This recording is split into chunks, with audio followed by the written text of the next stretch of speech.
မင်္ဂလာပါခင်ဗျာရကွာနာထိမဲ့မြန်မာမှာကြိုဆိုလိုက်ပါတယ်ယခုလိုရေမောပျော်ရှင်စရာကောင်းတဲ့ဗီဒီယိုလေးတွေကိုအမြဲတမ်းကြည့်ရှုနိုင်ဖို့အတွက် channel လေးကို like and subscribe လေးလုပ်ပေးသွားပါဦးနော်哎呀，不嘛，你要တူလဲထိုင်ကြပြီရောပြီးရောငါတော်တော်သုံးကြတဲ့ကောင်ကြီးအဲ့ရပေါ်ထိုင်ဝင်ရှိသေးတယ်ပြီးရတယ်ငါတော်ညံ့နေလားရပါမင်းမတွဲလို့ပြီးခဲ့တဲ့ပွဲတော့လေဟဲ့လားရမဲသေးလားဒီလိုလေရငါကြီးကမျက်လုံးပွင့်နေတွေ့လားမင်းကိုလိုက်ပြန်ပြီးမျက်လုံးပွင့်အောင်တော့ရည်နေသေးတယ်ကောင်းပါလေငါတော့ဆရာမလို့ဘာဖြစ်ပြူတို့တော့မင်္ဂလာမဆောင်တော့သူတို့တော်ပြောနေကြတယ်နော်အဲ့တော့အဲ့ကောင်ပါငါပြောလို့မသိကြတာတော့ဟဲ့လားသူတို့တွေပျောက်သွားတော့ထွက်သွားတာတိုးကြွားကြီးကဥဆောင်ပေါ်တော့ကောင်မလေးကတော့ဘာလဲလိုက်သွားတနေရလဲရောက်လဲရောက်တိုးကြွားပေါ်ရောက်လဲကောင်မလေးအပေါ်ရောက်လဲဘယ်ဟုတ်မရေစီးနေကြတာဒီတော့ခွေးလဲလိမ်မိပြန်ပြီကွာဟုတ်တယ်ဆိုပြီးတော့မှဘာမှမသိရဟစီလို့ပေါ့ချားစီရင်မင်းခေါင်းတော်မူသေးတယ်တိုးကြတိုးကြဘာဖြစ်လို့မင်းရိုက်တာလေတိုးကြဘာဖြစ်လို့တိုးနေအဲ့ဒါမပြောနဲ့နော်ကောင်မလေးကတကယ်ဟုတ်တယ်အကောင်မလေးချစ်သူကပါလာတယ်ကျွန်တော်တို့ပွဲမှာမဟုတ်ဘူးပွဲကင်းထဲမှာရှိတာဟုတ်လားကောင်မလေးချစ်သူကမပွဲကင်းထဲမှာရှိတယ်ဟုတ်တယ်မလားနေချစ်သူပွဲကင်းထဲမှာရှိတယ်မလားရှိတယ်ပြောတဲ့ဘဲကိုတော့လေပြောတဲ့ဘဲကိုတော့မနစကဝတိတုအထရကိစ္စတိဒေဝတာဘုနိယရတဒုက္ခဆရာတော်ကြောလာတယ်လေရောင်းလိုက်စမ်းဘာနဲ့တော့ရှင်နွေးဘူးနဲ့လူဖတ်ပြီကတ်လိုက်သမှာဟာဘာနဲ့တော့ညနာကိုမီးဘူးနဲ့တော့ကွာဆရာတော်တေချာကျွေးလိုက်စမ်းပါဘာကျွေးမှာမျက်ရည်ကိုပုံသလုံးတော့ဒီတဲ့ပိုက်နဲ့ထိုးလဲထွက်ပြေးပါတယ်ကွာတကယ်လို့ကိုဒီစခေါ်လိုက်ဟာငါကောင်ထဲမှာအကြီးဆုံးဆိုတော့လေးလေးစားစားအတန်ဩဇာပါပါခေါ်လိုက်ဘောကြီးလူအတွက်ကုန်ကြစိတ်စင်းနေရပြီဆက်ပြတော့အတုံး50နမ်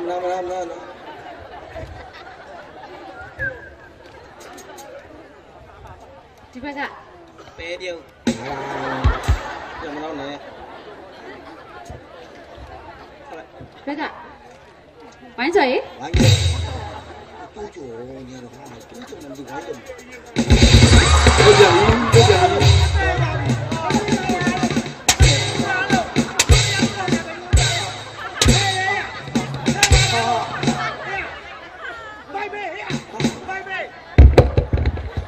လူရှင်လားဆောင်းရှင်လားမသိလူရလို့လားနားရမလားလို့ရလောကလက်လည်းမကူတာဆဲရလားရအဆဲရလေရအလားကိုကြီးတော့မင်းမေကမျက်လုံးကမကောင်းဘူးလားကွာဝေးပေးတာငါညက်တာပါကွာငါညက်တာမင်းမေကကောင်းကောင်းမသုံးပါဘူးသိသေးလားလို့မင်းမသုံးပါဘာမသုံးပါသားနဲ့လာတွေ့ရအာဟုဆိုကောင်ဒေါသမလူးတာမင်းလေတိုးကြော်ဒေါသမကြီးနဲ့တော်ပြီဟောပဲလဲလေရောက်မင်းကလားမိဘဘလို့များမွေးပေးလိုက်တယ်ဒီလိုပဲညှစ်ပြီးမွေးတာပေါ့ကွာဟိုဘက်မနဲ့ကလေးတွေကြောက်ကုန်မယ်သူ့မေသာငါအံ့ဩတယ်ဒီခေါင်းကို9ရက်လောက်မှမွေးယူရမှာလက်သေးပဲ10ရောက်လောက်ရှိတယ်ဝိုင်းဆွဲတယ်ဒါလေးကဘယ်လိုလဲနေတဲ့ထိုင်လေးပဲသိတယ်မရှင်းနဲ့ဟာ sorry ကမင်းရလေကွာစွန့်အောင်မင်းလို့လည်းဖီရသေးတော့မင်းရှောက်ပြီးတော့ကောင်းပါလေးကိုဧည့်တယ်ကွာမင်းကမင်းလို့လည်းဖီရသေးတယ်အောင်မင်းကလာပြီးတော့မင်းလို့လည်းဖီရသေးတယ်အောင်ပြောနေပြောလို့ပြင်းပြောလို့မရဘူးအဲ့ဒါတကားအဲ့လေမင်းလို့လည်းဖီရလို့မင်းလို့ဖီရသေးတယ်စက်မပြောနဲ့လေတွေစက်နေတယ်ဆဲသလိုပဲကောင်းပါလေးကဧည့်တယ်ကွာမင်းလို့လည်းဖီရသေးတယ်မင်းလာပြီးတော့တော်ဟဲ့ငါနားလဲပြီတောင်းသွားတာလို့ပြောတယ်မလားဟိုကောင်စိတ်ဆိုးပြီးတော့မင်းလို့လည်းဖီရသေးတယ်မင်းလာပြီးတော့ဧည့်တယ်ကွာတနာဖို့ကောင်ရှောက်တယ်တောင်းမှန်တယ်မင်းလို့လည်းဖီရသေးတယ်မင်းလာတောင်းမှန်ပြီးသွားပြီမိတွေကိုတောင်းမှန်ပြီးသွားပြီဒီမှာဟုတ်တယ်တော်တော့မင်းလို့လည်းဖီရသေးတယ်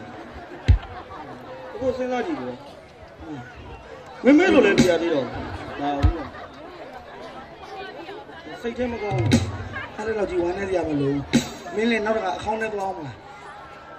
တိတ်မင်းလို့လည်းဖီရသေးတယ်ဟုတ်ပါလေအခါမားတာဘာဖြစ်လို့လဲကွာမင်းကဒီမှာတောင်းမှန်ပြီးသွားပြီဘုံကောင်ဒေါသထွက်လို့ပါပြီ မင်းတို့လည်းပြောရတယ်မမ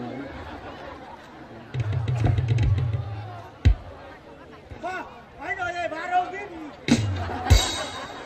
တူအောင်မလေးမင်းသမီးနဲ့တူတယ်ဟောဆဲပေါ့ကွာဘယ်သူဆဲလို့မင်းကမင်းတို့လည်းပြရသေးတယ်မင်းတကားမပြီးဘူးဟဲ့လားရှက်ခင်ထုတ်ပြီးသေးနဲ့ပန်းမလိုက်သေးနဲ့ပြဲမှာကွာမင်းသေးနဲ့ပန်းမှာတိတ်တော့ဒီကမင်းလို့လေရဘယ်လိုဒီတဲထိုက်နင်းလေမင်းလိုက်မြင်နေရတာကွာဒီမှာမင်းကလေးကိုအကျဉ်းသားကြီးတော့တကယ်တော့ရင်မမီးတော့နဲ့မင်းဖေမှာချီးတောက်ကြီးပဲချစ်တယ်ဘာကြောင့်လဲတော့မင်းတဲထိုက်ကလည်းဟာနေရေသုံးပါဆိုနေဒုံးနဲ့သွားကုန်းတော့ငါကလည်းသောက်တဲ့ဘယ်လိုမားရွာလဲအချင်းလေးနဲ့ခေါ်မှာမရဘယ်လိုခေါ်မှာတော့ကေရှမ်းကိုမိုက်တယ်ရန်ကိုမိုက်တယ်နေဆွဲပြီးပေါ့ကွယ်ဆွဲပြီးပေါ့ကွယ်ရှမ်းလာတယ်ရှမ်းလာတယ်တကယ်ပဲလာတယ်တကယ်ပဲလာတယ်ဘာမမွေဖက်ကြီးလိုက်ရင်ဖင်ကြီးမဲတူကသွားတယ်ဘာပြောတာလဲဖေမေးဒီနေ့မင်းကစားတာအော်ဒီကတော့အဲ့တယ်ကွာလက်မေးကြီးကြောက်ကြီးဖေမေးကြီးရတော့ပြန်ပြီတော့ပြန်နောက်ပြန်လေနောက်ပြန်ပြီကြောက်အဲ့ဒါဘယ်လိုရေးတာကိုတို့တို့ကြီးပဲရေးရမှာကြောက်တို့တော့ဘာရှောက်ရေးတာအဲ့တယ်ကွာဒီကဒီနာနဲ့တကမလေးထိုင်တော့ဆက်လို့ဖင်ရင်မဲနေတော်မပြောနဲ့တော့မင်းတို့ကောင်လက်မေးကြီးတော့နာမည်ကြီးတယ်ဖေမေးကြီးနာမည်ကြီးတယ်စိတ်တော်လို့လမ်းခင်းနေပွဲလာဝင်မှာပေါ့နော်ဘာလို့လဲကတ်တရားကြီးကျူအောင်ရတို့လည်းမပတ်တော့တော့မင်းအဲ့တယ်ကွာမင်းဖိုက်စကားမင်းသမီးကိုတို့ကိုကြစီလို့တည်နေငါတို့အပြောခံမယ်နောက်အဲ့ပြတ်လို့မပြတ်တဲ့ဒီမင်းသမီးဒုစင်းမှာကိုင်းအကောင်းမှနောက်တော့မသူများမင်းသမီးကွာသူ့ဖေမဲတာမင်းဖေမဲလို့တိုက်တော့ဟိုဘက်မှာပြက်လို့မရဘူးချင်းတော့ကသူ့တဲ့ဖေမဲတိုက်တော့မင်းတို့နော်မင်းသမီးဖေမဲလို့ပြောမင်းတို့ကထိုးခံမယ်နော်ဘာနဲ့ထိုးမှာဖေးဘာနဲ့ထိုးခံရင်လည်းပြောရလက်ကြီးတေးတေးလေးတိုက်တော့မင်းတို့ပတ်သက်ပြီးတော့သေသနာနဲ့ကိုယ်ဘွဲရတော့ဖင်ပုံမှုရှင်းလို့ဟေ့တိုက်နောက်ဖေမဲတယ်တော့ဘယ်တော့မှပြောနဲ့ဘယ်ကောင်းမှမပြောနဲ့မင်းသမီးဖေမဲတယ်လို့ပြောရတဲ့ကောင်ပြောကြည့်ဝေးတဲ့ထိုင်ဟုတ်တော့နေရလဲဖေမဲနဲ့လေဟာအဲ့ဒါနိုင်ငံခြားကနေအော်ဒါလာတာအော်မဲဟောင်းငါမသိလို့မေးတာနော်အဲ့လေနေဖေအောင်တကယ်မေးလားမင်းသမီးကိုသူ့ဖေအောင်တကယ်မေးလာတဲ့လူကြားထဲမှာတယောက်ကြားပဲသိမှာပေါ့အဲ့လောက်ကြီးမဟုတ်ပါဘူးဖြစ်သေးပါဘူးကွာဒီတဲတိုက်ပြန်အိမ်ပြန်ခေါ်လိုက်ဘာလို့လဲဒီတဲတိုက်အိမ်ငါခိုင်းလိုက်ခဲ့တော့ဘာလို့ဖို့နေဖေအောင်တုံးတုံးပြီးမယ်ရဖေတုံးတုံးလို့ရမလားကွာမဖေပွေးကြီးပြသွားမှာပါမဖေတုံးတိတုံးတုံးကြည့်လိုက်ဖုံးက6တော့လို့ရှိရင်ကွာကြမှာကွာတဲ့နေရာကွာမကွာတဲ့နေရာမကွာမင်းဖေပြောက်ကြားကြီးဖြစ်နေမှာဖိတီကြီးပြီးပါဖြစ်တော့မင်းကြီးဗျာဖေးဟာအုတ်ချုပ်တဲ့တိုင်းပြည်မှာဒီဖေမဲတဲတောင်းညံ့နေပါလားမှန်ပါဖေနှမြဖို့ပါဖေဟာဟေးဖေနှမြဖို့ဖေနှမြဖို့လားမှန်ပါအဲ့လောက်တောင်းညံ့နေဖေမဲယူဖြစ်မောင်မင်းတို့ကိုယ်တိုင်လက်ရဖမ်းစီးတုတ်တန်ထုတ်ကားစင်းတင်းတောင်းသွဲနေကြွယ်တာနဲ့ငါကိုတော်တိုင်းလမ်းရင်ပြန်နဲ့ကစားမယ်မှန်လားပါသိမြင်လာတယ်မဖေဟာအရှင်မင်းတရားကြီးလမ်းရင်ပြန်နဲ့ကစားတဲ့အခါကျရင်ကျွန်တော်မျိုးစီကလမ်းရင်ပြန်ယူတော်မူပါဖေဟာဒီကျင်းတို့ပြန်တေးသေးလေးလာပြီးတော့ပြောတာရစကားပြောတာရွေးရဆောင်လာလို့မင်းကဘာပြောလို့မင်းနဲ့သူနဲ့ပြန်လို့ရတဲ့နေရာမှာငါမပါဘူးရအေးလေကောက်လောက်ပြက်ပါတော့မင်းယောက်သားမလို့တဲပြောရဘာပြောလို့လန်သေးသေးလေးတွေပါမင်းစောင်းပြောတယ်ဘာဖြစ်လဲကွာကိုလို့ကွာလို့တူတာအဖေနဲ့ပြောဟုတ်တယ်လန်သေးသေးလေးကိုနာသွားတာကဲဟောကောင်းတော့တော့ရောက်ပိုင်မိုင်းလို့ခေါ်လိုက်စိတ်ဆိုးနေရစိတ်ဆိုးနေမုံစင်းမပေါ့လို့စိတ်ညစ်နေတောင်းလေးကကောက်တယ်တောင်းမဘောဖေးတဲ့ဟာကြီးဟေးခေါ်နေအောင်ခေါင်းမှာဘောတွေနဲ့ဒီတကောင်မြင်ဘူးတယ်ဟေးလို့ခေါ်နေလို့ဘာနာတော့ရှိပြီလားခေါ်လိုက်ဟေးဒီနာဟိုကြောင်ညာနဲ့သွားတွေ့နေဘယ်ကြောင်ညာလဲစလစ်တောက်ချင်းဒီကျမ်းမယူဆိုးရတာထိခိုက်နိုင်တယ်အဲ့ဒါအဲ့ကြောင်ညာမဟုတ်တော့ဘူးခေါ်တော့နာမည်ကြည့်ကြတဲ့ရုပ်ရှင်ဇာတ်ကားကြီးဘာတော့အသားလေးမော့ကြည့်လိုက်ကောင်းငင်ထက်ကပန်းတပွန်းပါတီပန်းညိုးဒီကအစားတောင်းနေဘုဘကဘိုးလေး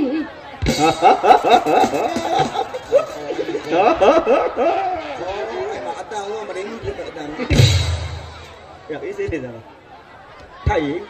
အိုးမင်္ဂလာရှိတဲ့ညာချမ်းလေးဗျာမင်္ဂလာရှိသောညာချမ်းလေးပေါ့ဟုတ်ခေါ်လိုက်ခေါ်လိုက်တိုးလို့တလုံးနဲ့ခေါ်လိုက်တိုးတိုးအေးတိုးပြီအာရ တိုးတာမဟုတ်ဘူးခွေနေတာ တိုးချင်နေတာကြာပြီ တလုံးနဲ့ခေါ်လိုက်တိုးလို့ တိုး မင်းလည်းပြန်ခေါ်လိုက်ဂိတ်လို့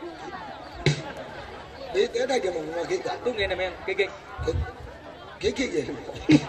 ဂိမ်ဂိမ်ဆိုတော်သေးတယ် ဂိတ် ခေါ်လိုက်တိုး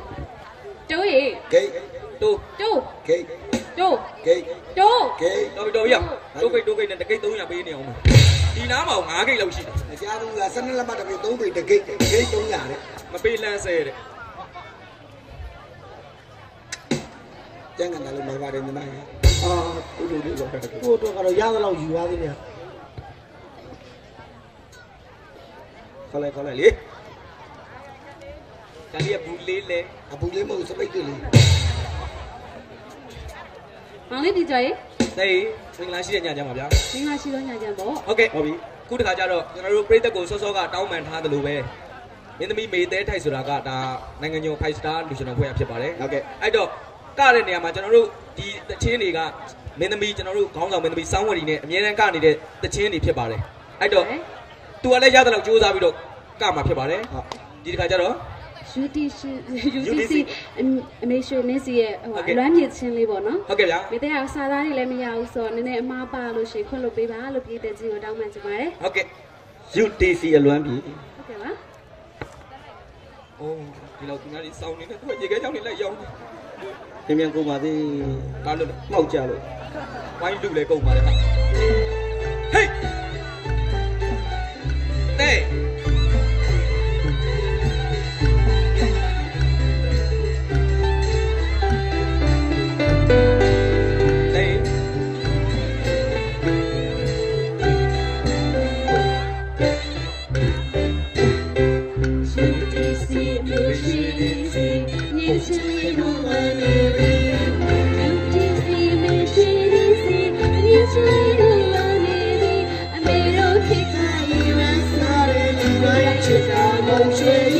လူတိုင်းချစ်တာမဟုတ်ရွှေကြီးခိုင်မာလာချိန်ကသာတင်ချီဘူးပွင့်ငုံဝေးရွှေရွှေနေစီကိုကိုချူခဲ့ပြီဘူးပွင့်ငုံဝေးရွှေရွှေနေစီမောင်မောင်ချူခဲ့ပြီ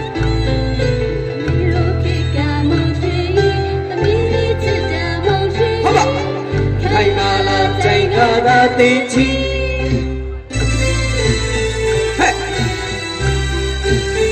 တဲ့ထိုင်လေခိုင်မာလာချိန်ကသာတင်ချီ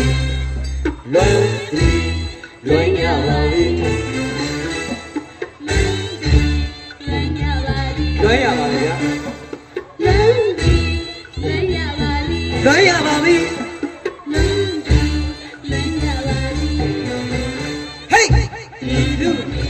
ဒီလူနေစီအသေးဆွေနေစီကနဝေနေစီအမြဲတမ်းမမေ့ပြီတတိယလာ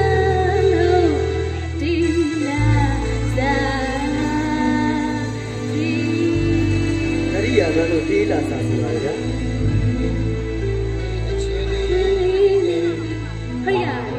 သမီးမေးတဲ့ထိုက်ကလည်းအမေတို့ပြောနေပြီမုံရွှေခိုင်မာလာနေသည်ချိန်ကလေးနေချီပြူလီတဲ့လူလက်လိုက်ခါချီမုံရွှေခိုင်မာလာနေသည်ချိန်ကလေးမိုင်းနာနေစတီပြူလီခံလူလက်လိုက်ခါချီဟုတ်ပါတွေ့ရပြီဝိရာတီပူပွင့်လဝေစီတွေ့ရပြီဝိရာတီပူပွင့်လဝေစီအမေတို့ခေကမုံချီသမီးရဲ့ချိန်ကမုံချီ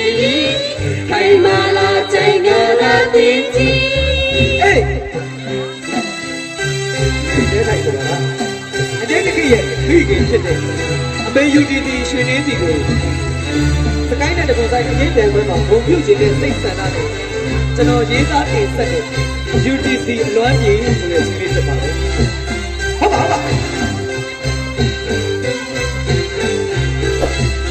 အေး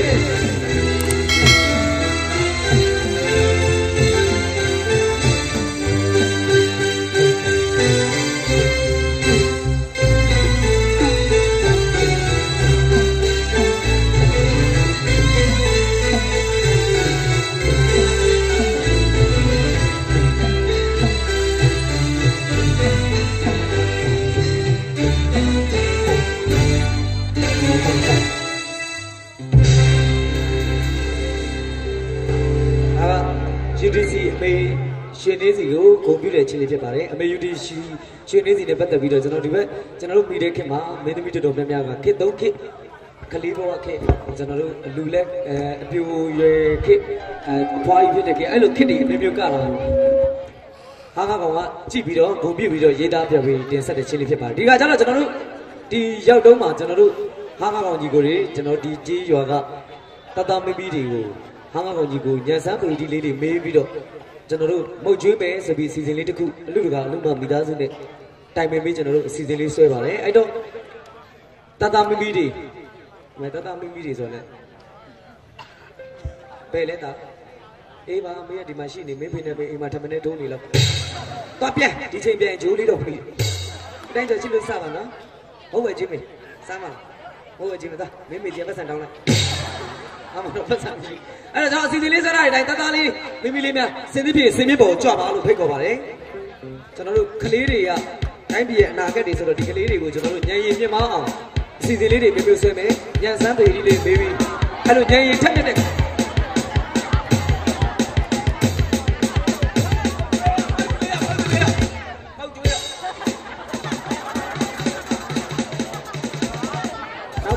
ကလေးနဲ့မတူစစ်ပေးရှောင်လာတာလောက်ကန်ရလားဟာ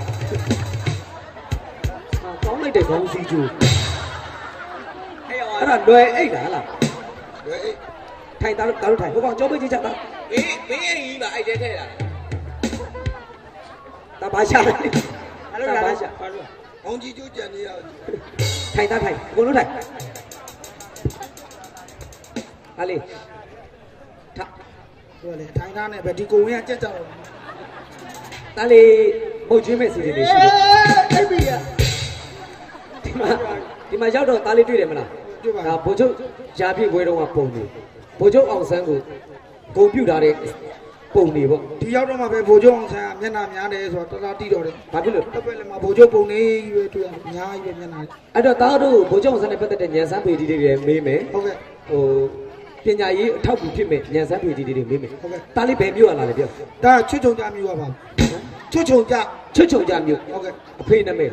ငတ်တယ်လည်းပြတ်တယ်လည်းအမေနာမည်စားမယ်တောင်းမယ်မင်းနာမည်မောင်ပိန်ဒီကိုလုံးကမောင်ပိန်ဖြစ်ဒီကိုလုံးကမောင်ပိန်ဖြစ်မလားလို့လည်းမသားအတန်းပညာဘယ်နှတန်းတော့၄တန်းဒါစာရရတယ်နော်အကုန်ရပါလားစာရလို့ရှိရင်ဥအင်္ဂလိပ်စာနည်းနည်းဆိုပြDUDY တဲ့တိုင်း BOSS ဝိုင်းဘာမှမဆိုင် BOK ပုတ်လပြို့အေးကျေးဇူးဟုတ်သားထိုင်ဒါတော့ကြည့်ပြတော့ဘုကောင်ခေါင်းမှာခြေတုပ်ကုန်တင်လာတဲ့ကောင်ဟာလာပါပြီဦးမြတ်မေးကျေးဇူးဒါပဲမြို့လာလဲပြောဒါဟိုမြို့မှာမနေပါဘူးဒါဆင်းရဲတော့ရွာမှာပဲနေအေးရွာစပဲရွာလုံးကွဲကျွေးရဘာကြီးကွဲကျွေးရကွဲကျွေးရအဖေနာမည်ဦးထိတ်ကွဲအမေနာမည်ဟတ်ထက်ကွဲဟာမင်းနာမည်ကန့်လန့်ကွဲညီမလေးတယောက်ရှိသေးတယ်ဘသူတို့တောက်လျှောက်ကွဲတယ်ဒါစာရီလောက်လာပါဘယ်နှတန်းတော့9တန်းကျော်သွားပြီအခုပဲရောက်ငါ6တန်းနဲ့မျက်စိလဲနေတော့ငါ6ချောင်းနေစားနေရတယ်မမှတ်ဘူးဒါစာရီပါရလားရပါတယ်စာရလို့ရှိရင်ဒါမြန်မာရာဇဝင်မြန်မာသမိုင်းကုန်သိလားအကုန်သိပါတယ်ဒါဥပကံအကြောင်းနဲ့ရှင်းပြရတယ်ဟေးတောက်ပကံတော့800ပါဦးဟိုလေတိုင်းပကံကတော့950ခမင်းစားတဲ့တိုက်ပကံ900လောက်တော့ရှိတယ်မင်းတောင်းရမှာအဲ့ပကံနဲ့ပကံအကြောင်းမြန်မာရာဇဝင်မြန်မာပကံဆိုတော့သူရဲကောင်းတွေအများကြီးထွက်တဲ့ပကံအကြောင်းပြောတာဩတည်တယ်ဦးတည်တယ်ဘရင်တောင်တည်တယ်ဘရင်တောင်အပြင်မှာတော့တခါမှမမြင်ဘူးဦးလေးတွေ့ရင်တော့မိတ်ဆက်ပေးဒီကိုဘလို့ကောင်းလဲဘရင်တောင်အပြင်မှာမရှုံဘူးရဟောစူပြားလက်အကြောင်းနဲ့ပြောပြစူပြားလက်ကျွန်တော်မရင်ငယ်မမဟုတ်တော့ကျွန်တော်ဘိုးတူတာဟာမင်းစူပြားလက်တို့တီဘောမင်းတို့အကြောင်းမသိဘူးလားအဲ့ဒါတော့တည်တယ်လေဟို ဆောင်းမွေးကဟိုတခါတော့ကလည်းကြာသေးတယ် ဟုတ်လား ဟုတ်တယ် မင်းကွာဒီရုံငယ်ငယ်ရွယ်လေးနဲ့ဆောင်းဝဲကြ ကျန်မမေးကိုမေးတာမှားသွားလို့ ဆရာမမေးပါမေးလို့ ကြိုက်နှစ်တက်ရတပုတ်ကိုဖြေပါတဲ့ မေကိုကြိုက်နေတဲ့ရသုံးဖို့တည်းတပုတ်ဖြေပါ ဟုတ် အေး တပုတ်မှမကြိုက်လို့တပုတ်မှဖြေဘူးအဲ့တော့ဆောင်းမွေးကြတယ်ဆိုချပလိုက် ဟောဟုတ်တယ်ဟုတ်ဟုတ်ကောဇပင်မီးလောင်လာတဲ့ကောင် မင်းဘယ်ရလား အာရန်ကုန်ဟာဗာ အဖေနာမည် ဥကျော်မို့ မင်းနာမည် ဟာ ဦးတော့ရမရနေပြ ဘာဖြစ်လို့ ပြီးမှပြတ်သွားမှာ မိမက်ကေတော့ဖေ။ငါဘယ်မျိုးလာလဲပြောစမ်း ဒါကယောဂမျိုးပါဦး ။ယောဂမျိုးဟုတ်ဖေးနာမည် ဤဘိုးလား ဟာအမေနာမည် ဒေါကင်းစာ ဟင်းမင်းနာမည် AIG က ငယ်ရွယ်ရွယ်နဲ့အဲ့ယောဂဘယ်ကရတော့ ဥတုမလေးရောက်ကူးတော့ပါ ငါတူမလေးတော့ပါသွားသေးတယ်။တကယ်စာတွေလောက်လာလားသား ဒါဘိုးကျုံအောင်ဆိုနေပြတ်ပြီးပြန်ကောင်းမှာကဘိုးကျုံကြပြားနဲ့တားပြန်နေမှာလေဦး ဘိုးချုပ်ကြပြာလေးပြောရတယ် ဘိုးကျုံအောင်ဆန်းစာနီ ။အော်အေးမမင်းနဲ့ရွယ်တူကလေးတွေလည်းသိသွားအောင်ပြော။အောင်စန်းစာနေစုပြန် အောင်ဆန်းစာနီအောင်ဆန်းစာနီဖေဖော်ဝါရီတမျိုးနဲ့လက်မရဲ့ 73 ဖေဖော်ဝါရီ23မှာဘိုးကျုံမွေးနေ့ပါ အဲ့လိုဖေးရ ဘိုးကျုံမွေးနေ့ပါ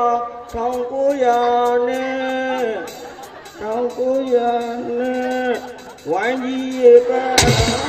35 1915ရှင်လေဥပါသာဇာတိနမော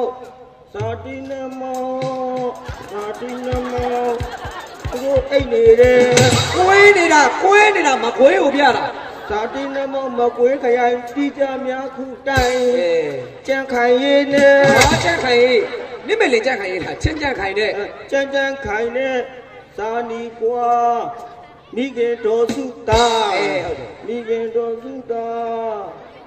မင်းတို့ကလည်းမျိုးပဲရှောက်လဲနေတယ်ငါစာမရပါဘူးဘိုးကုန်းစဝိုင်းအောက်မှာပါဦးမို့လို့ကျင်းနေပြီ ပြည်တော်သူကြီးကိုပြတာ ပြည်တော်စုရဲ့ကြောပြီ ကျေးဇူးရှင် ပြည်တော်စုရဲ့ကျေးဇူးရှင်အယမိသက်တယ်တဲ့ ဘိုးချုပ်တို့ဖခင်အလေးပြုပြနေတာ တို့ဘိုးချုပ်တို့ပါခင်လက်မထောင်နဲ့ ကြက်ခိုင်နေမင်းရိုက်ရတာမင်းကောင်းစေခြင်းနဲ့မင်းရိုက်ရတာလင်မန်းတော်တနာလား တောင်းတနာပါဦးရဲ့ကောင်းစေခြင်းနဲ့အာကြီး မာလက ကောင်းစေခြင်းနဲ့မာစကားရင်ဘတ်သူတို့လိုသီးနာတဲ့ ငါတို့မမေ့အား ငါတို့မမေ့တာပြည်တေ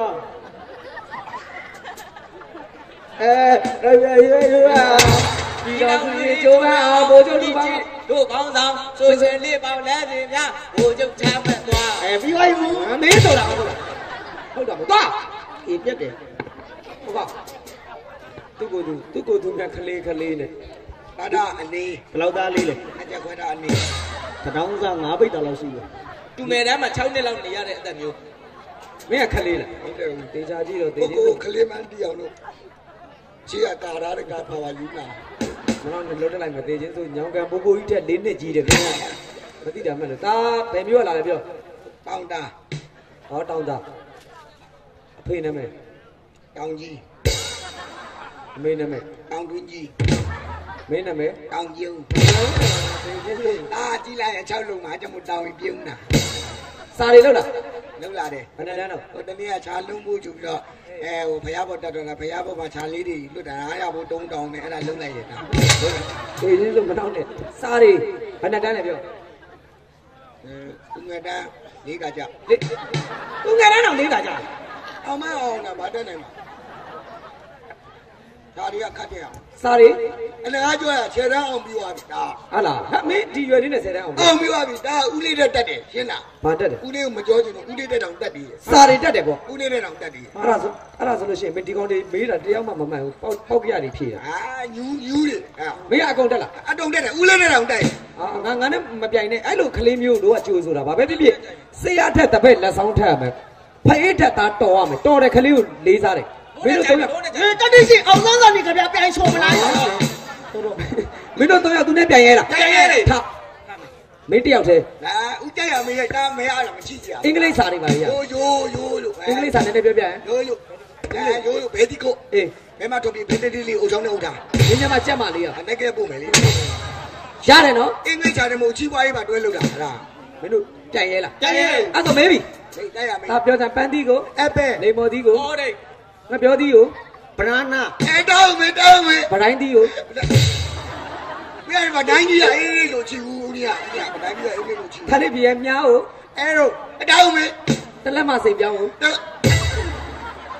ဦးရညာဦးမေးငါတဲမှာချိန်ကြောင်းမေးရ ဒါလေးယောက်ျားလေးကို ဒါကြလေးကိုဘွိုင်း မိန်းကလေးကို ကဲ အပြိုကို lady ဂန်တူးကို မေးမရှာအနောက်ရဦးရမင်းတို့ချာချီဦး ဒါလေးမန္တလေးမဟာမြတ်မုဒိဘုရားမှာချင်းသေးကြီးဘယ်နှကောင်ရှိလဲ နှစ်ကောင်ပါ နှစ်ကောင် တောင်းမယ်တောင်းမယ် ရွှေဒဂုံဘုရားမှာလေကားဘယ်နှတည်းရှိလဲ စနေရုံမေးစနေရုံမေး ဒါလေးရေကိုဘယ်လိုခေါ်တော့ ဝါတာ ရေကို ဝါတာ တောင်းမယ် ရေငံပိုင်ဥရှိကို ဦးရဦးကြီးရုံဘလို့အင်းလေးကိုထော်မာရုံ မင်းတကယ်မတတ်ပါဘူးဒါလေး ရ ပြောလို့စမ်းအပြိုကို အပြို lady အပြိုကို lady တစ်ခုလက်နှစ်လင်ကွာကို လက်ဒီတော့ဟော ပါတေးချင်းစိုးတွေတကယ်မရမဲနဲ့ဒါအဲ့တော့မင်းတို့၄ယောက်လုံးကိုပြိုင်ပွဲလေးတစ်ခုလုပ်ပေးမယ် ဟုတ် ပြိုင်ပွဲလေးပြိုင်လို့သားတို့၄ယောက်တည်းကနိုင်တဲ့လူကိုမုတ်ကျွေးမှာ ဟုတ် စုငွေလဲချမယ်သားတို့စာအုပ်တို့ဘောပင်တို့ခဲတံတို့လိုတာဝယ်လို့ရအောင်သားတို့စုတော်ငွေ3သိန်းချီးမြင့် သူတော်ကတိုင်းချင်းမြင်တာစာအုပ်လဲပေါ်ဘောပဲလဲဝဲဘူး ဒါဘာလို့ ဒါမိမတော့တောင်းပါ မင်းအရွယ်နဲ့မိမတောင်းအောင်မသိ ဒါ ဘူး တော့အကျိုးရှိရှိလုံးမှာ ဘာလို့ မိဘမဲ့ခရီးတွေကိုဒါအဲ့ပတ်စံတွေဝင်ခမယ် ဟဲသာတို့ဗျာသာတို့ မိဘမဲ့ခရီးတိရ ဘယ်သူတော့ KTV မှာဆက်ကကောက်မရေးအနေတကြီးကနေတက်လာတနာပါတယ်ဦးရဲ့ မပတ်စံ3သိန်းရရင်ဘာလုပ်မလဲ ဒါသူနဲ့အဖော်လိုက်သွားမှာ တေးချင်းစိုးမိကကပတ်စံ3သိန်းရရင်ဒါဘာလုပ်မလဲ အတာကျူရဲ့တကူကကြရင်80မှာသားတွေကိုအရက်ဝဲတိုင်းတယ် တေးချင်းစိုးတွေတယောက်မှမဟုတ်ကဲအဲ့တော့သားတို့ဘုံစားပြိုင်ပွဲလေးကျင်းပါပြီမယ်အဲ့တော့အသင်းနဲ့သားတို့ចောင်းမှာဆိုလို့ရှိရင်အသင်းတွေရှိတယ်နော်ဘရင်တော်အသင်းဗန္ဓုလအသင်းအဲ့လိုအသင်းတွေမရှိဘူးလားနော်အနော်ရထာအသင်းအလောင်းဖေးအသင်းနော်ဒါအလောင်း မင်းဖေး ဒီစပါးရလည်းမြေမြုံမယ်အဲ့တော့အသင်းလေးတွေဖွဲ့ပြီးမယ် အတင်း တားက တားပဲတားပဲကျောင်းစရာလေးကျောင်းစရာဆိုတော့ဒါကျောင်းသားတွေကိုကိုတားပြီး အဲတားလည်းခုចောင်းသား ဒါကျောင်းသား အဲ့တော့တားဘာအသင်းတော့ ဒါကျောင်းသားအတင်း တား ကျောင်းသားအတင်း ဟုတ်ပြီចောင်းသားအသင်းတားလေးက ရဲကိုကိုရဲရမင်းကိုကိုရဲတားပြရဲ တားဖေးရရဲအဲ့တော့တားဘာအသင်းတော့ ရဲတင်ပေါ့ ចောင်းသားအသင်းရဲအသင်း တားလည်းတားပဲအတင်းလုပ်ပြီး တားဖေးကဘာလုပ် တရားသူကြီးလုပ်တယ် အဲ့တော့တားဘာအသင်းတော့ တရားသူကြီးအတင်း ကို့အဖေရဲ့အလုပ်တွေကိုကိုကဂုံဖော်ပေးတာ ဟုတ် လူရှိလူတွေစုံတဲ့အချိန်မှာဟုတ်ပြီចောင်းသားအသင်းရဲအသင်းတရားလူကြီးအသင်းဒီဘက်50သားလေး နဲ့ကြခွဲထားပါဦးမင်းကနဲ့ကြခွဲထားပါဆို တား မယုံချင်းကြီးနဲ့ကြ အားလုံးချိန်ကြီးကလားရိုးစရာကြီးတားလေးက ဒါကဘောလီတင်း ဒီကမော်တော်ဘီကယ်လောက်တာ နာအတူတူပါပဲဦးရ ဘာဆိုင်လို့ ဘောတော်ပီကပါထင်းတယ် ရင်ထိန်းတယ်လေ ဘောလီကပါထင်းတယ် လို့ထိန်းတယ် အရင်ထိန်းတာအတူတူပဲထိန်းတာဦးတယ်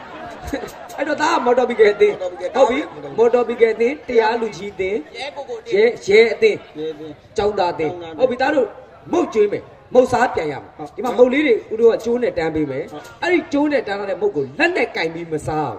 ဗဇက်နဲ့ လက်တိုင် ဒါတော့ဗဇက်နဲ့ခုံပြီးစားအများဆုံးစားနိုင်တဲ့လူကိုဦးတို့ကစွန့်ငွေ3သိန်းရှိမယ်ဟုတ်ပြီလား လုံးနဲ့ဒိုးချလို့ပြုတ်ကြရင်ကောက်စားလို့ရတယ် မရဘူးမင်းတို့အဲ့လိုကလေးကချင်းညာတယ်မင်း ငါ တို့ ချုပ်ငါချုပ်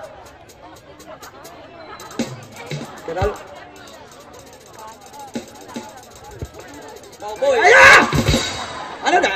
မတိအောင်ဖတ်တာမို့ ဦးရဲ့ ဘာလို့ ဦးရဲ့ပတ်မိုးကြွက်ကြိုက်ခိုင်း ချက်ခိုက်တာမဟုတ်အဲ့ဒါမနေ့ကပွဲတွေကဟာတယ် သူတို့နှစ်ယောက်နေရာမှာကောင်မလေးတာဆိုငါမူစားမပြန်ဖုန်းကြောင်းတယ် နောက်တာဟုတ်ကော ဒါမင်းဟိုဘက်လုံးလေးဟာ ဒါတော့ခဏနေခဏနေဟုတ်ရတော့ခလိုက်မယ် မော်တော်ပီကဒီကိုပဲခတ်တော့တက်ပဲထား အဲ့တော့ဒါတို့၄ယောက်ဦးကတည်းကတင်းမဲဟိုနေဟိုဘဝင်နေတယ်ဟိုလူမြင့်မြင့် ဦးရဲ့ဂျပူရဲ့ ဦးရေဒါတော့မုံစားပြန်နေမတူတော့ဘူး ဘာနဲ့တူလို့ မတိအမဲသားတော့ခွဲလေးကောင်ဟန်နေတယ် ကိုဘွားကိုနားလည်ပြီးရောဒီကနေ1နဲ့3អော်မယ်ဟုတ်3ဆိုတာနဲ့1နဲ့3ကျိုးတယ်ကွာ1 2 3 4ဟုတ်1 2 3អော်ဘူးမယ်3ဆိုတာနဲ့စားမယ် 1 2 3 ဟေးစားတော့ဟာညကိုမလို့អော်ပြီးကိုမလို့စားလို့မရဘူးអော်ပေးမယ်နော်3ဆိုရင်စားမယ်1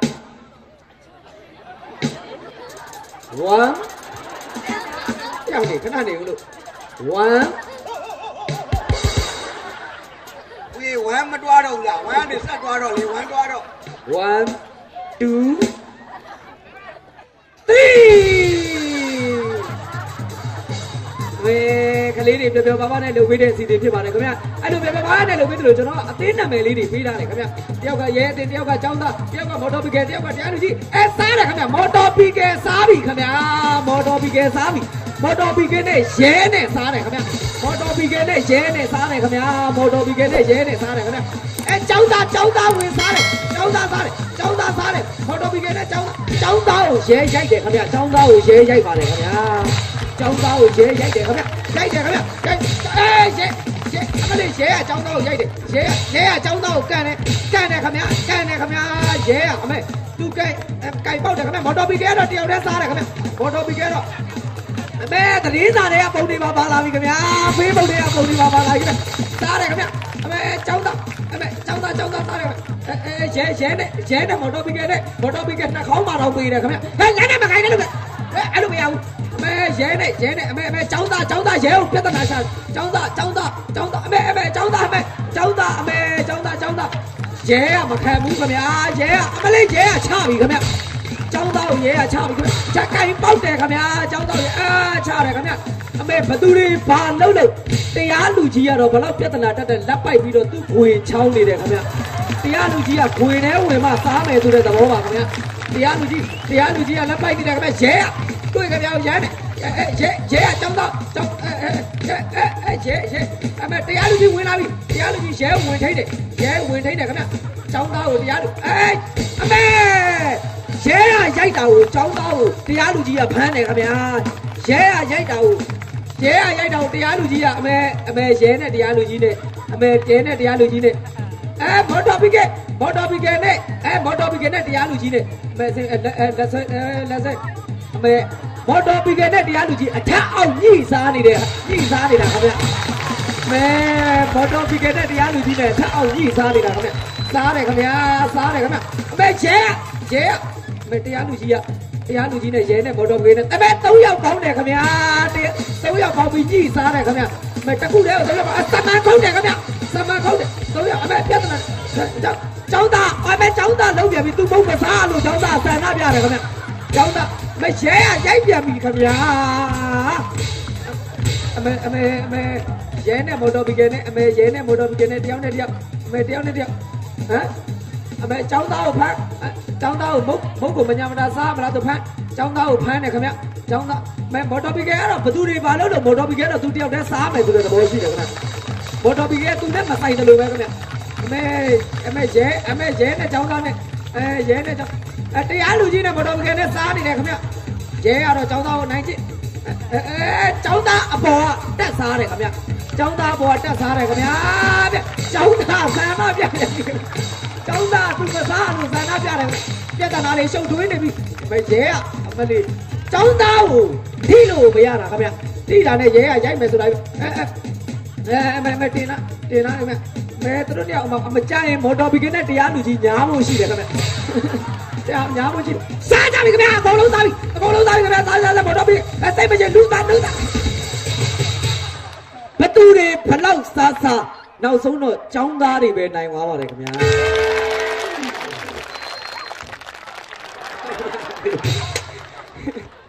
ကဲကျွန်တော်တို့အားကားကောင်ကြီးကိုရေးပြိသက်ကိုကြိုးစားပန်းစားနဲ့တက်နိုင်တယ်လို့ပြပြတင်ဆက်ပါတယ်ဒီကကြတော့မေးတဲထိုက်လေးဒီမလေးလား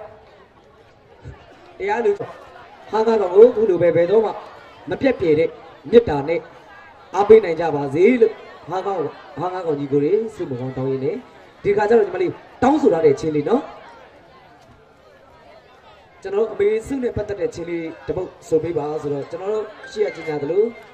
ကျွန်တော်တို့ 5 star မင်းသမီးလေးဖြစ်တဲ့အတွက်ကျွန်တော်တချင်းလေးတပုတ်ဆိုပေးရင်းနဲ့ကျွန်တော်တို့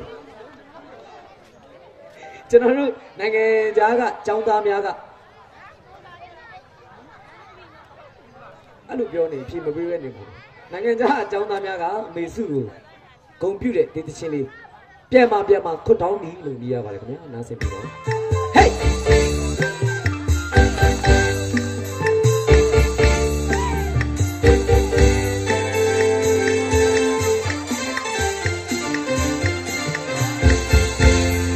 ပြန်มาခွတ်တောင်းပြီ Mong nấy một đôi khi Nhà mà cứ đâu nhỉ Mong nấy một đôi khi Sân đi thì sao Tôi khi giao gì Tôi lẽ lẽ Để tê chi Anh em đã sáng ý thì tàu bờ gì Nên có áo bộ đó rồi dùng chi Anh em đã sáng ý thì tàu bờ gì Nên có áo bộ đó rồi dùng chi Mà đấy tất cả ai dùng ý gì Đang sẽ lúc gì đâu mà bè chi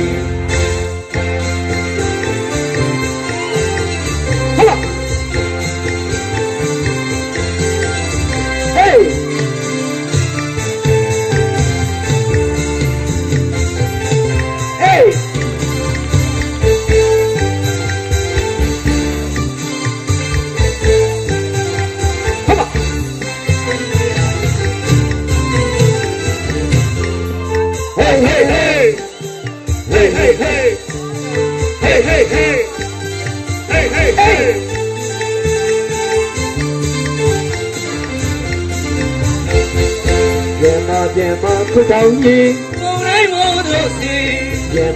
mà cứ đâu đi Mong nấy một đôi gì Sân đi thì sao Tôi khi nhau đi Tôi là về gì Anh đi tê chi Anh em đã sáng ý tí tàu bè gì Đi khổ áo bộ đó rồi dùng gì Anh em đã sáng ý tí tàu bè gì Đi khổ áo bộ đó rồi dùng gì Ta mấy tôi kì ai dùng ý gì Nên ta phụ chỉ đủ thơ bè chi Come on. Okay.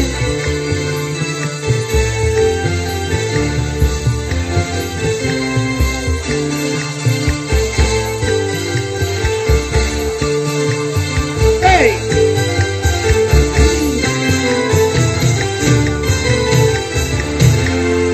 Chị lắc không thể lên trả việc gì, vì đã dùng về gì. Mà đi.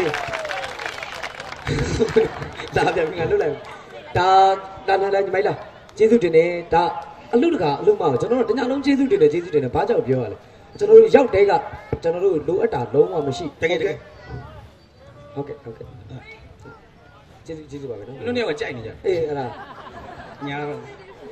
တော့နားလေးကိုနော်ကျေးတာမွေးတာအစတောင်းဝင်ချပြိုနေဟုတ်ကဲ့အဲ့ဒီပြင်ကျွန်တော်တို့ညီကိုတွေအညိတ်တော့မကသေးဘူးဒီလာဖို့ညနေဆောင်ပဲရှိသေးတယ်ကျွန်တော်တို့ဟိုစီရန်ပေးထားတဲ့ပတ်စံအပြင်ကျန်တဲ့ပတ်စံအကုန်ပေးတယ်အဲ့တော့ကျွန်တော်တို့ဒီလိုတောင်းဝင်ချတဲ့မိသားစုကိုဟာငါကောင်ကျေးဇူးတင်ရတယ်အဲ့တော့အလုပ်ကိုစူးစမ်းပန်းစားဖြတ်ပြီးတင်ဆက်တယ်ဒါကျေးဇူးရှင်ပြိတ္တများကိုဖြတ်ပြီးတင်ဆက်တယ်လို့လူရှင်လူမတွေရဲ့မေတ္တာကိုကျေးဇူးဆက်ခဏထိုင်ကြပါလေဘာလို့တညလုံးလူရှင်တော့ကျွန်တော်တို့ကလူငယ်တွေကြီးပဲကျွန်တော်တို့အဖွဲ့ထဲမှာအသက်30ပြည့်တယ်တယောက်မှမပါဘူးတိုးကျော်အသက်ကြီးဆုံး29နှစ်ပဲရှိအဲ့တော့လူငယ်တွေဖြစ်တဲ့အတွက်ပြက်လုံးပြက်တဲ့အခါမှာစေတနာပါပြီးတော့အင်တိုင်အားတိုင်းပြက်တဲ့အခါမှာဖရုဒ္ဓဝါစာရိုင်းဆိုင်တဲ့စကားပိုင်အမားပါဝိုင်းတောင်းပန်နော်လူဆိုတာကိုမားရင်မားမှန်သိရထိုင်ကတော့ပြီးတောင်းပန်နော်အဲ့တော့မင်းမားတာလည်းရှိမှာပေါ့ကွာမင်းတညတစ်ခါမှမမားရင်ကလေးတွေပဲလူဖြစ်လာမှာလာဟိုထိုင်ချော်လေးနားမှာကိုထိုင်မယ်ကိုတွေကလူငယ်တွေအဖွဲထဲမှာငါဆိုအခုမှ16နှစ်ပဲရှိသေးတယ်အိမ်အောင်တက်လာဟုတ်ငါ16နှစ်တည်းရက်ဒါ16နှစ်ပဲမဲ့သားလေးလေးမမနေရှော့ရဟုတ်ငါတေးချင်းစိုးဝါဟုတ်ပါနောက်မှလည်းလာသေးတယ်မဲဖြာလာဦးနေတာပါသေးတယ်ဒီကောင်နောက်ဆုံးရောက်တော့ဒီကောင်ကိုမနေရောက်ကိုမနေနဲ့ခေါင်းငယ်ထားကြလိုက်တော်လောက်ကြီးအခုလုံးဦးတာတဲ့ဟောအာယုံပြုဘယ်အာယုံပြုရက်ဆိုင်ဟိုနားလေးမှာရှိတယ်ဟိုနားလေးမှာဖယားဟောအာယုံပြုလောက်ကြီးတာငါပြောတယ်လို့ပြောငါပြောတယ်လို့ပြောမဟုတ်အဲ့ဒါမပြောရသေးဘူးဟာဒီကောင်တွေတော့ငါစိတ်လို့လားငါစိတ်လို့လားဆဲပြီးတော့တေးကျိုးကလာတာဘဝေကဖလောမတာမညစ်ပဲနဲ့ကျေးဇူးရှင်ပြည့်တဲ့တောင်းပန်ရမယ်အမဘာနေပါဗျာပြောကျွန်တော်ကျမတို့ဒီဘယ်ကကျွန်တော်ဘယ်ကကျက်မလဲမင်းတို့ကကျွန်တော်ဟာမင်းတို့ကျွန်တော်ကျက်မသူကျက်မဟုတ်ညီမလေးကကျက်မနော်ကျက်မကျွန်တော်ကျမတို့ဒီကျွန်တော်တို့ဒီကျေးဇူးရှင်ပြည့်တဲ့များကျေးဇူးရှင်ပြည့်တယ်တကြတာဖြစ်ပြီးတင်ဆက်မှုမှာကျွန်တော်ပြောတစုံမှာစေတနာပါပါလေးစားကြည်လို့ကြိုးစားဖြစ်ပြီးတင်ဆက်ခဲ့ပါလေအေးပြက်လုံးများပြက်တာအမားပါရင်ခွင့်လို့ပါလို့အလူတကအလူမနဲ့ကျေးဇူးရှင်ပြည့်တဲ့များကိုကတော့ပြီးတောင်းပါလေကတော့ကျေးဇူးရှင်ပြည့်တဲ့ မဘာလို့ရှိခွင့်လို့ဘာလို့တောင်းမလဲကျွန်တော်တို့ပြည်စတယ်ကောင်းတယ်ကျွန်တော်တို့အာယုံပြက်လိုက်တာဟဲ့ဘာဖြစ်တယ်ဖေယိုလေးသူဒီလိုလာတို့တယ်ဘသူကတို့တာဘသူကပြေးကြအာရောက်မင်းငန်းကြီးမဟုတ်တာဖွဲ့တယ်ဟာမင်းငန်းကြီးပြီလို့မကိုမင်းဧည့်သည်လာကြတယ်မင်းဘာလို့ဖိနိုင်မနိုင်ရပါဘူးကွယ်မင်းကလေမနိုင်ကောင်မလေးကပြောမလားနေဘာလို့နေဖိနေကိုတော့နိုင်တာနေမှာပေါ့ဒီလိုကတော့လားအဲ့ဒါကိုဖေယိုဒီလိုလာကုတ်သွားတာဟာကိုဆိုလည်းမစားခွင်ဆိုလည်းမစားပါဘူးဟာမင်းတော်မရိုင်းတာပဲမနိုင်ဘူးမင်းကညီကိုချင်းမင်းကဒီအကျင့်နေရှိတာငါမသိဘူးချမ်းမင်းဘာလို့လုပ်တာလဲပင်မဲယူငါနိုင်เสียလားကွာမင်းမနိုင်ဘဲနဲ့ကောင်မလေးကနိုင်တယ်လို့နန်းကြီးအမအီးဆိုနေလားမင်းမနိုင်ဘဲနဲ့ကောင်မလေးကမိန်းကလေးကမင်းပြောမလားငါနိုင်တာမဟုတ်လေငါသူနိုင်တာလားသူနိုင်လို့နိုင်တာရမင်းနဲ့ပြိတ္တစေတနာမတန်သွားရသွားမင်းဒီလောက်လေးစားပုတ်ကောင်းတဲ့ပြိတ္တနဲ့ပင်မဲကြီးမြန်အားရဆိုးနေတော့နိုင်ဘူးတဲ့မျိုးမင်းနိုင်တဲ့ကောင်ငါသိတယ်ကိုစီကိုဝင်းနဲ့ထားကွာအဖွဲ့စိတ်ဝမ်းပွဲလေးဒီလိုစောက်ကျစ်မျိုးကငါမဟုတ်ရင်တင်းမဲမင်းဘာတူပြောငါနဲ့တဖင်နဲ့ထွက်တဲ့ကောင်ပြောတာငါပြည့်နေတယ်လေမင်းအဲ့လိုပြောမင်းပြောတာမဟုတ်မင်းနိုင်လားမနိုင်ဘူးမနိုင်မနာနဲ့နေလဲနောက်နစ်ဖေကိုနေချာစီကိုခတ်တာဟုတ်ကဲ့နိုင်လို့နိုင်တယ်ပြောတဲ့ဟာကိုအေးလေတောင်းစားဟာခင်းနိုင်တဲ့ကောင်ပြောတာဘာလို့နောက်မူပိတ်ပါမချိန်ကောင်းဘူးလို့ပြောမင်းနိုင်လားငါမနိုင်ပါဘူးမနိုင်မနာနဲ့ဟုတ်ဘူးလေကွာမင်းကအများနဲ့ခရီးသွားနေရတာမင်းတို့ကငါမနိုင်ပဲနိုင်တယ်လို့ပြောရင်ဝစင်းယူခလုတ်တိုက်ဖာကျိုးသေးပါသေးဟာမချိန်ကောင်းဘူးဒီဖေကြကြတတိထားနောက်တကယ်နိုင်မှထွက်မပြေးနဲ့ရှိကမရှိဘယ်လာလဲလို့ဘယ်လာလဲမင်းဒီညာငါနေရမဟုတ်လားလိုချင်လို့အားကြီးလို့မနေရတဲ့လာဦးလာတာမကြော်နဲ့ကိုညာကိုနေဘာကောင်လေးမိတ်ပြီးတော့အစ်စ်လူပြန်လောက်အကုန်လောက်ကြည့်ကွာဒီလိုကောင်းနေရှိတာအဖွဲ့တိတ်ခါကြကျွန်တော်ကျမတို့ဒီကျွန်တော်ကျမတို့ဒီကျေးဇူးရှင်ပြည့်တယ်များကျေးဇူးရှင်ပြည့်တယ်များဗမာဖြောပြီးတင်ဆက်တာဖြောပြီးတင်ဆက်တာအမပါရေခွေးလို့ပါလို့တောင်းမှမရဲဖေအမပါနေပါရှင်ဗျာအတန်ကတော့ဘုန်းကြီးတန်နေပဲရုပ်ကတန်ဓမြယုတ်ဒီချင်းဆိုမိတုမလေးကိုတိုက်အမားပိုင်ခွလို့ဘာလို့အမားပိုင်ခွလို့တောင်းမှပါလေတောင်းမှပါလေကတော့ဒီမလေးဒီမကလေးကျွန်တော်ဘာဖြစ်လာလဲအမားပါလို့ရှင်ခွလို့တောင်းမှပါလေကျွန်တော်အာယုံပြက်လိုက်တာဟာဒီမှာနိုင်ပြန်ပြီဘသူကနိုင်ပြန်ပြီလဲသူ့ပါအမိုးကြော်ဒါကလို့ဒါဟုတ်တယ်ဝိုင်းကြော်လေဒီမှာဒီလိုကြောတဲ့ဟာကိုဖေးအောင်လို့မင်းမလို့နိုင်တယ်လေကောင်မလေးအနေမနိုင်ကိုနေတာငါဖေးကတော့လက်မှတ်ပြီးတော့ချီးမကုန်တာလေးကားလာရှိနေပြီမင်းနိုင်လို့ကောင်မလေးပြောတော့ဘာမှမမင်းဒီမှာချိန်လို့လက်လို့လည်းဘယ်ကနိုင်လို့တေကျေးကနိုင်တာမဟုတ်မေးကွာအဲ့ဒါမင်းသမီးတို့ကွာမင်းလက်တစ်ခုကငါတေချာကြည့်သားမအောင်လေကွင်းနေရလေကသေးရိုးလောက်ရှိတယ်လက်ချောင်းနေနေကြိုက်အဲ့တော့ကြိုက်နေတယ်ကြိုက်တော့လာမကတော့အဲ့လိုမျိုးဖင်းနိုင်နေရပဲတော်ကိုတောင်းမှနေကိုတောင်းမှနေဒီတော့ဟိုကောင်ဖြစ်ကြရမှာဘီယူဆိုင်တဲ့ဒီဘယ်နဲ့မှတနာယူစလို့ဒင်းမဲ့ထူးထူးခြားခြားဘာလို့ပြောရလဲဖင်းတဲ့ကောင်ကိုပြောနေတာမင်းနိုင်လို့လားမနိုင်ပါဘူးမနိုင်မနာနဲ့မကောင်းဘူးလေကွာဒီလိုအဲ့လိုပြောငါမနိုင်ပဲနိုင်တယ်လို့ပြောတဲ့ကောင်ကစင်းယူခလုတ်တိုက်ဖာကျိုးတဲ့ဟာကြီးပြက်ကြအဲ့တော့မချိန်နဲ့လေချိန်နေဟဲ့အောင်နိုင်တဲ့ကောင်ကိုပြောနေတာမင်းနိုင်လားမနိုင်ပါဘူးဒီဟာကွာဒီဖေးမျက်နှာမိုးကိုနှိုက်ရမှာလားငါတော်မင်းတို့ကတော့ရှောက်တတိထားနော်ဟဲ့ဒီအလုံးငါမှအဲ့ကျင့်မရှိလောက်ကြည့်ကျွန်တော်ကျမတို့ဒီကျွန်တော်ကျမတို့ဒီကျေးဇူးရှင်ပြည့်တဲ့များကျေးဇူးရှင်ဘရိုက်တော်များကဲလူငယ်တွေလူစုတာဟဲ့ငါဘုရားရှိခိုးတက်နေပြီဖြတ်ပြီးတင်ဆက်တဲ့ခါမှာပြောပြတင်ဆက်တဲ့ခါမှာ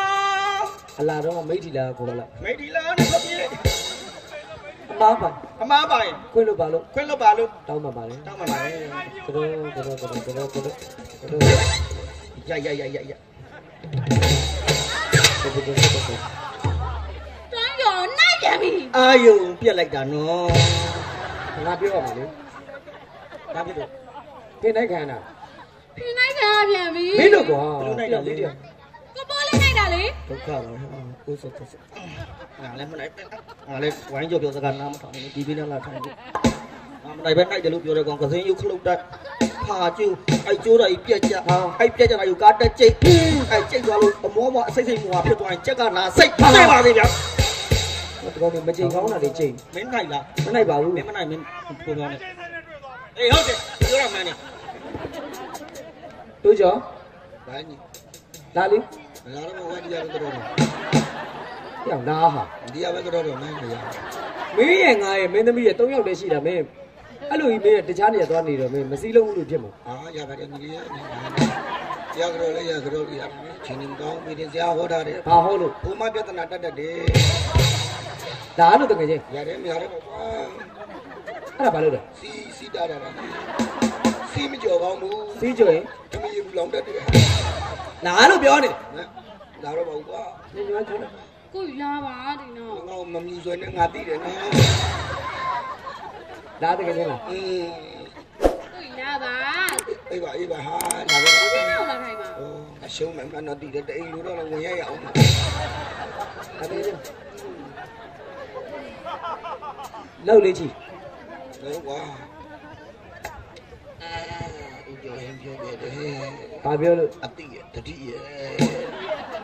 တတိနဲ့အတိမမြဲကြစီနဲ့တဲ့မမိကြနဲ့လောက်ချီငိမ့်မတော်လေးနေသူလေးကိုစကားတော့မတော်ငါဝေးထွန်းထွန်းရဲ့ရေတုံးကျုံတော့မေလီအပြစ်တာရှင်နေတောင်းတာကိုတတိပြင်းနေတာထားကြအောင်မလို့ကြာအပြစ်လို့ပြောလို့ကျွန်တော်ကျမတို့ဒီဒီနဲ့တတိကိုလည်းရှိပါပြီကျေးဇူးရှင်ပြိတ္တများကိုကျေးဇူးရှင်ပြိတ္တများကိုမိမနေတက်ရှိကင်းဆောင်ပါပြီတပည့်တင်ဆက်တဲ့နေရာမှာနှလုံးနေရပြီအမားပါရင်ခွင့်လို့ပါလို့လေးလေးစားစားတောင်းပါမှာကတော့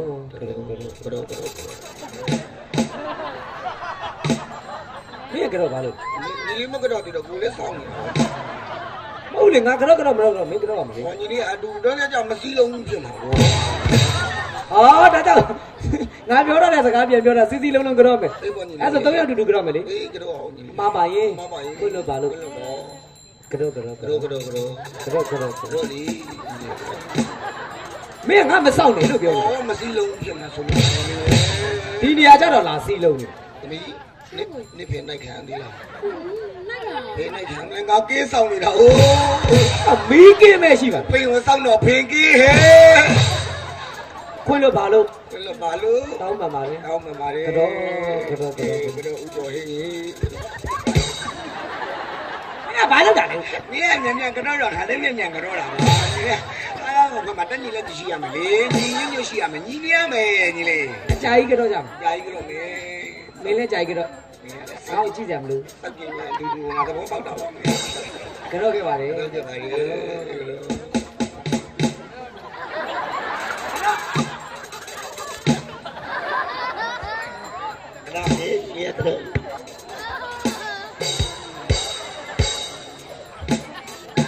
အဲ့လိုပြက်လိုက်တာဟာကတော့လေမင်းပါလို့ညီလေးကကတော့တာမြန်တော့ကိုလည်းကတော့မြန်ရတာဗောညီလေးနောက်တစ်ခါကတော့လိုက်ခံအောင်လားငါမြေတန်းခေါ်တာနော်ကိတ်တော့ဆောင်ထားတယ်မှာလုံချုံကြီးကောင်းနေကတော့ပါလေဘယ်လိုနဲ့လက်ကြော်ရင်လက်မိတာပဲဟဲ့ဒီပီကိုကုတ်တဲ့လက်ကြည့်ကြလားဒီမှာတော့ဒီမှာကြည့်ဘာကောမလေးဖုတ်နေပင်နေလို့ဖုတ်တယ်ပြီလားဖုတ်တယ်ဝင်ပါစို့ဝင်စရာမလိုဘူး तू ဖုတ်တယ်ဖုတ်ဝင်ငါကိုယ်တိုင်မှုတ်ထုတ်ပြီးလိုက်မယ်လေဒီမှာရင်းပါပါလို့လားရိုင်းတာဟဲ့ကောင်နေဟုတ်ပါကွာသိတယ်မင်းတို့တရကန်ဆွဆွဲတဲ့လက်အဲ့လက်မဟုတ်ပါဘူးတကယ်ချင်းလို့အဲ့လက်ခေါင်းဆောင်ထားတာမင်းကိုဖိနှိုက်ဖို့ထားတာမဟုတ်ဘူးအကောင်သေးတယ်ဖင်ပေါ့တယ်ခိုင်းကောင်းလို့ခေါင်းဆောင်ထားတာဟုတ်ပါဘူးလူကြားလို့မှမကောင်းရက်ွက်တဲထွက်သွားဟာမဖိနှိုက်ကောင်းလာပြီဖိနှိုက်ကန်လာပြီဆိုတာမလုပ်ပါတော့ကွာမင်းဘာလို့တယ်လဲဘာလို့လို့ရဘာလို့ကိုလဲချစ်ထုတ်တယ်မလေးဆောင်းတာဟဲ့ဘာလို့ရှောင်းတာလဲငါလက်နာသွားပြီမလုပ်နဲ့ဘာလို့နာအမလေးတဲ့မလုပ်နဲ့ရှောင်းတယ်လို့ပြောနေတာမင်းကမရိုက်နဲ့လေအခါမရှိလို့ဟမ်အခါမရှိလို့ကံမရှိကိုလို့တော့လာမင်းလာ ဒီကောင်ရှောင်းနေလှုပ်တော့လှုပ်ပြီလှုပ်တော့လှုပ်ငါထိုးတယ်ကွာကွာမင်းတို့မလှုပ်ပါနဲ့တော့ရဲခဲရဲမယောက်ျားမင်းခိုင်းပါမလှုပ်ပါနဲ့ကွာရှောင်းနေအောက်မှာအခန့်မရှိလို့အချက်လေးခေါင်းလေးအောက်ကနေခံပေးထားတယ်မလှုပ်ပါခေါင်းလေးခဏလေးတီးပြီအဲ့လက်ကို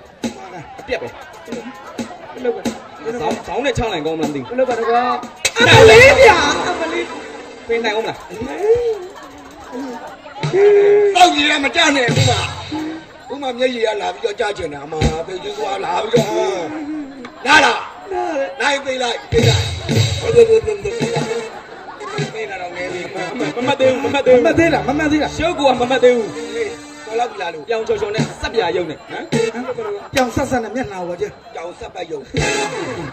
လို့ပါပြောင်ဆက်ဆက်လောက်ဝယ်တာမလို့ပါတော့လာမမတ်သေးဘူးခဏလေးကိုရဒီတော့တက်ရှိမှမှတ်မိမှာဒီတော့တော်လောက်ပြီနော်ဒီကောင်တက်ရှိမှမှတ်မိမှာညက်စိမောက်တက်ပလိလိုက်မလို့ပါနဲ့ရင်လားမလို့ဟမ်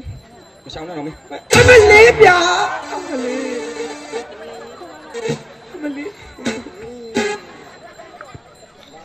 ဥမာညရည်မကြနဲ့ညရည်ကလာမကြနဲ့သူတို့ရိုက်တာဘူးလို့ဘာကြီးလဲဟေးလာငိုနေတာမျက်နှာမျက်နှာဇိုးနဲ့ငိုနေတာနားလားတေးလိုက်အမေမမတ်သေးဘူးလားမင်းကမမတ်သေးဘူးကျွန်တော်ရိုက်ပါဗျာကျွန်တော်ရိုက်ပါဗျာမမတ်တော်ပြီအယောင်နေ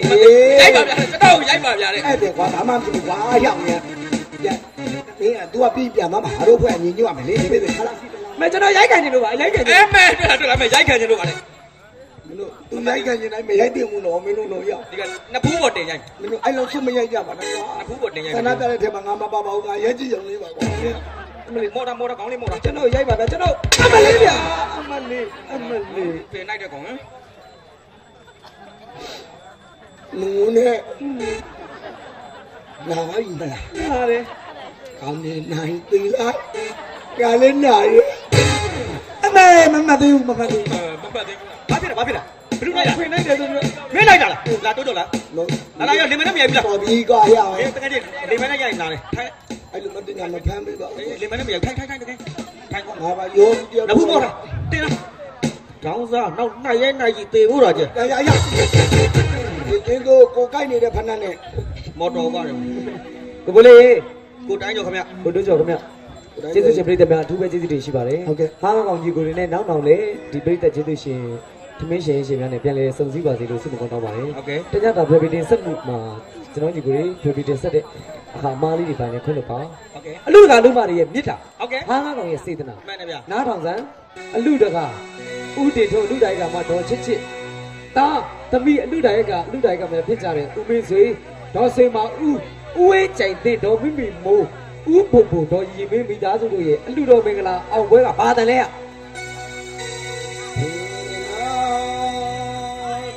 သေဘုံမကဝိဒုခမဘုချမလို့မကောင်းကျူသုလင်ပြောပါအိုလူသားတို့ဤသူစိတ်တမ်းညနေပဲဧကယောက်ျောင်းဗရာလောင်းလေးကောင်းမှုသာမြတ်ဒါနာနေစိတ်မှာပြတ်ထံကလူတဲ့မူ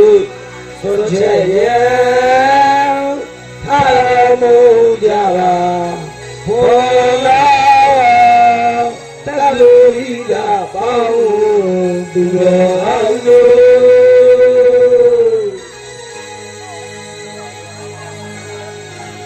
ဂါလေးကကြည်စီတယ်ဘာတဲ့ทีရှိကြပါလိမ့်မြမရင်သိကြပါတဲ့အလိုမနာချွေ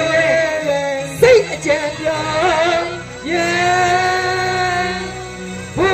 ရားဆိုတဲ့နိဗ္ဗာန်ဆိုတဲ့ခမညာဟေးအဲ့ဒါဘာလဲနေတော့ကဲဒီညိုးလေးကြည့်နေတဲ့အတန်းလေးကွာ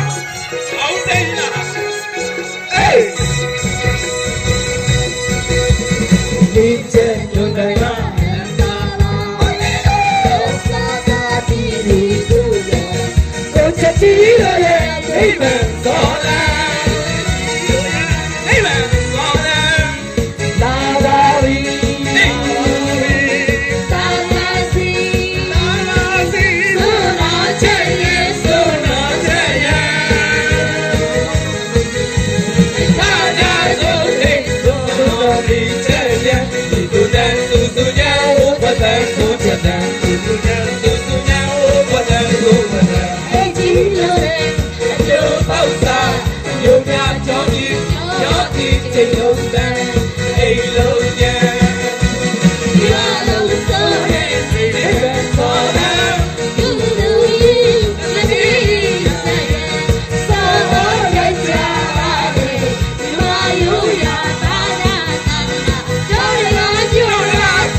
video လေးကိုကြိုက်နေတတ်မယ်ထင်ပါတယ်ယခုလိုရေမောပြောစရာကောင်းတဲ့ video လေးတွေကိုနောက်ထပ်ကြည့်ရှုနိုင်ဖို့အတွက် channel လေးကို like and subscribe လေးလုပ်ပေးတော့ပါဦးနော်လာရောက်ကြည့်ရှုမှုအတွက်အထူးကျေးဇူးတင်ရှိပါတယ်ခင်ဗျာနောက်ထပ် video များမှပြန်လည်ဆုံတွေ့ပါမယ်နော်